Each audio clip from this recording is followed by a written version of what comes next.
படுகிறது.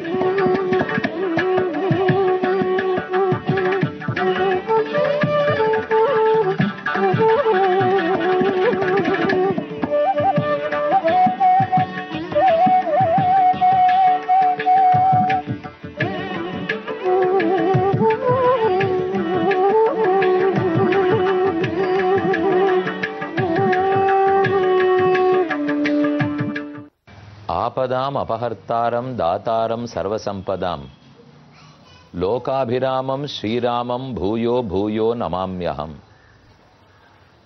அனைத்து செல்வங்களையும் சாந்தியையும் நல்குபவன் ஸ்ரீராமச்சந்திரர். சீதையும் ராமனும் சேர்ந்தனர். பிரிந்தவர் கூடினால் பேசவும் வேண்டுமோ என்று கூறுவர். 10 மாசம் ராமனை விட்டு சீதை பிரிந்திருந்தாள். தற்போது சேர்ந்தாள்.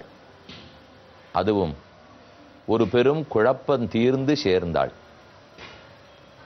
ராமனுடனே பரதனை காண்பதற்காக நந்தி கிராமத்தை அடைய வேண்டும் என்று விருப்பம் கொண்டார். விபீஷணனோ 2-3 நாட்கள் இங்கு தங்கி ஆஸ்வாசப்படுத்தி கொண்டு ஓய்வெடுத்து கொண்டு செல்லலாம் என்று வேண்டினார். ஆனால் ராமன் அதை மறுத்து கூறுகிறார். நான் இப்போதே புறப்பட வேண்டும்னு கூறினார். என்னிடத்தில் இருந்தோம். இப்ப நாம பார்த்துட்டு இருக்கிறது 121வது சர்க்கம். அதுல கடைசி பகுதி பார்த்துவிட்டு 122வது சர்க்கத்தை அடைய வேண்டும். 121ல் ராமன் கூறுகிறார், பூஜிதோஸ்மி த்வயா வீர சாச்சிவ்யேன பரேணச்ச சர்வாத்மனாச்ச சேஷ்டாபிகி சௌஹார்தேன பரேணச்ச. விபீஷணா, என்னை நீ நன்கு பூஜித்தாய், திருப்தி உற்றேன். ஆனால் நீர் கேட்டதற்கு நான் இணங்க முடியாது. எப்போதோ பரதன் என்னிடத்தில் வந்து வேண்டினான், ராமா நீ நாட்டுக்கு திரும்பி வர வேணும் என்று இறைஞ்சினான். அவன் தலையால் பிரார்த்தித்ததை நானும் தலையாலேற்று நடத்தி இருக்க வேண்டும். ஆனால் அப்படி செய்யாமல் மறுத்து விட்டேன். சிரதா யாச்சதோ தஸ்ய வச்சனம் ந கிருதம் மயா மாம் நிவர்த்தயித்தும் யோசௌ சித்திரக்கூட்டம் உபாகதா. ராமனுடைய ரொம்ப ஆச்சரியமான வார்த்தை இது. பரதன் எவ்வளவு ஆசையோடு என்னை கூப்பிட்டான். கைகளை கூப்பி கீழே விழுந்து தண்டம் சமர்ப்பித்து தலையால் வணங்கி ராமா நீ நாட்டுக்கு வர வேண்டும் என்று வேண்டினான். ஆனால் அப்படி சொன்னவனுக்கு நான் ஏதும் செய்யாமல் போய்விட்டேன். பகவானுடைய மிக உயர்ந்த குணம், தன் பக்தர்களுக்கு அடியார்களுக்கு வேண்டியவற்றையெல்லாம் செய்வார். ஆனால் கடைசியில் இவர்களுக்கு இருக்கிற பக்திக்கு நாம் ஒன்றுமே செய்யாமல் போனோமே என்று ராமனே வருத்தப்படுவராம். ஆனால் இந்த இயல்பு நம்மிடத்தில் இல்லை. கொஞ்சம் செய்வோம், நிறைய செய்ததாக சொல்லிக் கொள்ளுவோம். ஆனால் ராமன் நிரம்ப செய்கிறான், ஒண்ணுமே செய்யவில்லையே என்று வருத்தப்படுகிறான். தன் பாதுகையே பரதனிடத்தில் கொடுத்து அனுப்பினார். பரதனையே நினைத்து கொண்டு 14 ஆண்டுகளும் கழித்திருக்கிறார். ஆனாலும் இப்போது என்ன தெரியுமோ தோணுகிறது, பரதன் இப்படி கேட்டான், நான் திரும்ப நாட்டுக்கு போகாமல் இருந்து விட்டேன். இத்தனைக்கும் தாயாருடைய வரத்தினாலே அவ கேட்டுக்கொண்டதற்கிணங்கத்தான் காடகி இருக்கிறான். பரதனுடைய தாய்தான் இந்த ஆபத்துக்கெல்லாம் காரணம். இருந்தாலும் துளியும் ராமன் உள்ளத்தில் அது இல்லை. இதுதான் ராமனுக்கே உண்டான தனி சிறப்பு. அதனால விபீஷணா நான் நிற்க முடியாது. அனுஜானீகி மாம் சௌமிய பூஜிதோஸ்மி விபீஷண மன்யுர்ன கலு கர்த்தவ்யா சகேத்வாம் சானுமானையே. என்னிடத்தில் கோபம் கொள்ளாதே. நான் உங்கள்கிட்ட இருக்க மாட்டேன்னு சொல்லிட்டு போறேன் என்று பிடிவாதம் பிடிக்கிறான் நினைக்காதே. நல்லதை புரிந்து கொள். பரதனுக்கு நாம் அனைவரும் சேர்ந்து நல்லது செய்தாக வேண்டும். எனக்கு விடை கொடு.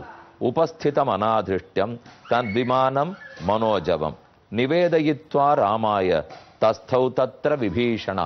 இப்படி விபீஷணத்தில் விடை பெற்றார். விபீஷணனும் ராமனுடைய நிலைமையை புரிந்து கொண்டு உயர்ந்த புஷ்பக விமானத்தை கொண்டு வந்து நிறுத்தினார்.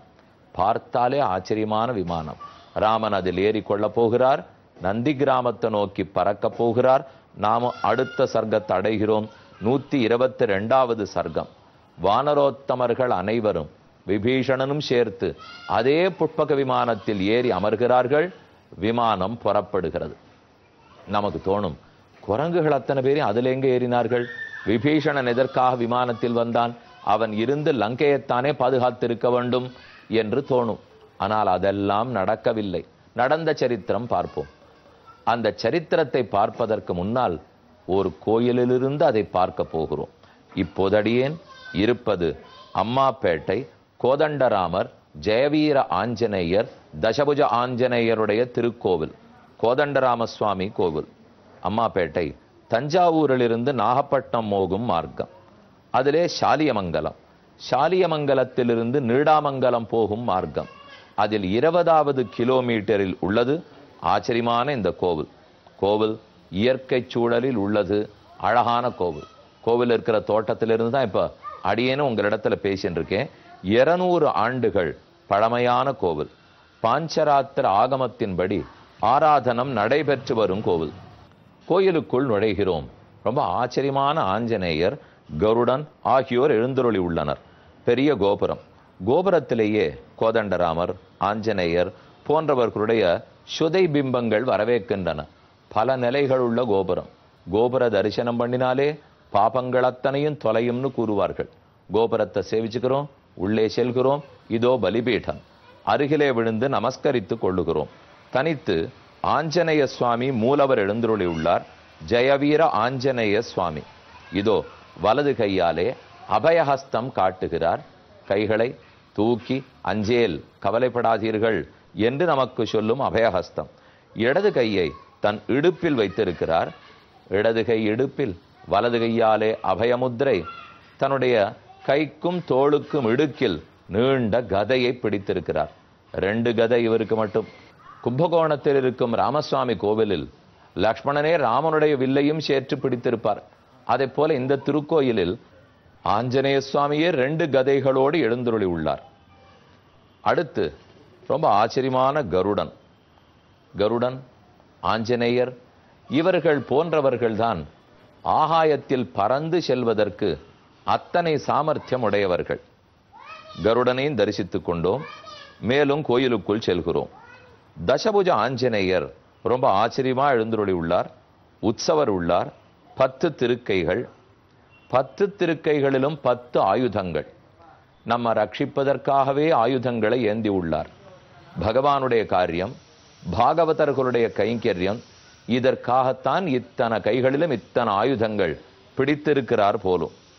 அவரை சேவித்துக் கொண்டு உடையவர் பகவத் ராமானுஜர் புண்ணியாம்போஜ விகாசாய பாபத்வாந்த க்ஷயாயச்ச ஸ்ரீமான் ஆவிரபூத் பூமௌ ராமானுஜ திவாகரஹ. அந்த ராமானுஜரே மூலவராக இங்கு எழுந்தருளி உள்ளார்.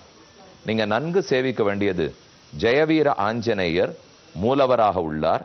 தசபுஜ ஆஞ்சநேயர் உற்சவராக எழுந்தருளி இருக்கிறார். உடையவர் மூலமூர்த்தியாக உள்ளார். இனிமேல் நாம் கோவிலுக்குள் சென்று கோதண்டராமரை, அவருடைய உற்சவரை அனைவரையும் தரிசிக்கப் போகிறோம். அதற்கு முன்பாக 122வது சர்க்கம். உபஸ்திதந்து தம் கிருத்வா புஷ்பகம் புஷ்பபூஷிதம் அவிதூரே ஸ்திதோ ராமம் இத்யுவாச்ச ராமமித்யுவாச்ச விபீஷணः. விபீஷணன் புஷ்பக விமானத்தை கொண்டு வந்து நிறுத்தி கைகளை கூப்பி கொண்டு, ராமா இனி என்ன ஆணை? அடியன் எந்த ஆணையை நிறைவேற்ற வேண்டும்? சதுபத்தாஞ்சலி புட்டோ வினீதः ராட்சசேஸ்வரः அப்ரவீத் துவரையோபேதः கிங்கரோமீதி ராகவம். என்ன வேணும்னு கேட்டதுக்கு ராகவன் தனக்கு ஒண்ணுமே கேட்கல. இந்த வானரோத்தமர்கள் அத்தனை பேரும், குரங்குகள் எல்லாம் எனக்காக இரவு பகல் பாராமல் உழைத்துள்ளனர்.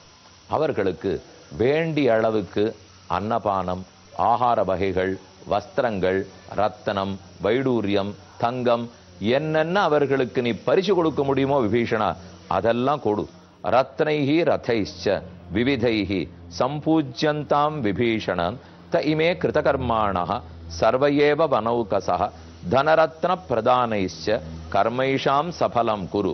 இவர்கள் பட்ட பாட்டுக்கெல்லாம் இது ஒரு பதில் ஆகாது, இது ஒரு சிறந்த பரிசாகாது. இருந்தாலும் நம்மால் என்றதை கொடுப்போம். ஏவம் சம்மானிதாச்சைதே நந்தியமானா யதாத்வயா பவிஷ்யந்தி கிருதஜ்ஞேன நிர்விருத்தா ஹரியூதபாக. விபீஷணத்துல குரங்குகள் எல்லாம் பெற்றுக்கொண்டார்கள். ஆனா அவர்கள் இதற்காக உழைக்கவில்லை, ராமனை ரட்சிக்கணுங்கிறதுக்காக. தங்கள் ராஜா சுக்ரீவன் ஆணையிட்டான், அவன் ஆணை நிறைவேறணுங்கிறதுக்காக. இதற்காகத்தான் அவர்கள் செஞ்சிருக்கா. நாம ஒரு பிரதிபலத்தை, நாம ஒண்ணு கிடைக்குங்கிறத எதிர்பார்க்காம செஞ்சோம்னால் தன்னடையே கிட்டும். அது கிடைக்குங்கிறதுக்காக நாம செய்யணுங்கிறது இல்லை. நாம செய்ய வேண்டிய கைங்கரியங்களை செஞ்சுட்டே இருக்கணும். அது தன்னடைய நமக்கு கிட்டும். ராமன் எல்லாருக்கும் விடை கொடுத்து அனுப்புகிறார். தியாகினம் சங்கிரஹீதாரம் சானுக்ரோஷம் ஜிதேந்திரியம் சர்வேத்வாம் அபிகச்சந்தி தத சம்போதயாமிதே. நான் விடை கொடுக்கிறேன், நீங்கள் எல்லாரும் புறப்பட்டு உங்கள் ஊருக்கு போகலாம் என்று சொல்லி ராமனும் நடந்து போய் அருகில் சீதை லக்ஷ்மணனோடே சிறந்த புட்பக விமானத்தில் ஏறி அமர்கிறார். ஆருரோக ததா ராமஹ தத் விமானம் அனுத்தமம் அங்கே நாதாய வைதேகிம் லஜ்ஜமானாம் மனஸ்வினிம்.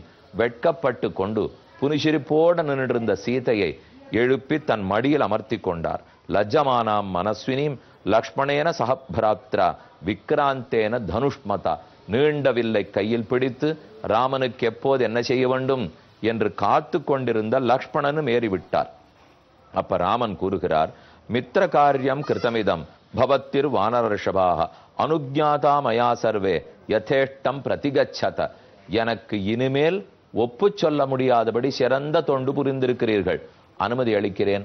அவரவர்கள் எந்தெந்த நாட்டுக்கோ செல்லலாம். சுக்ரீவா, நீ திரும்ப கிஷ்கிந்தைக்கு போய் ஆனந்தமா மனைவியரோடே உன் நாட்டை ஆண்டு கொண்டிருப்பாய். எத்து காரியம் வயஸ்யேன ஸ்னிக்தேனச்ச ஹிதேனச்ச நத்வாம் தர்ஷயிதும் சக்தாக சேந்திரா அபி திவௌகசா. ஆகாயத்து தேவர்கள் கூட உங்கள் பெருமைக்கு ஒப்பாக மாட்டார்கள்.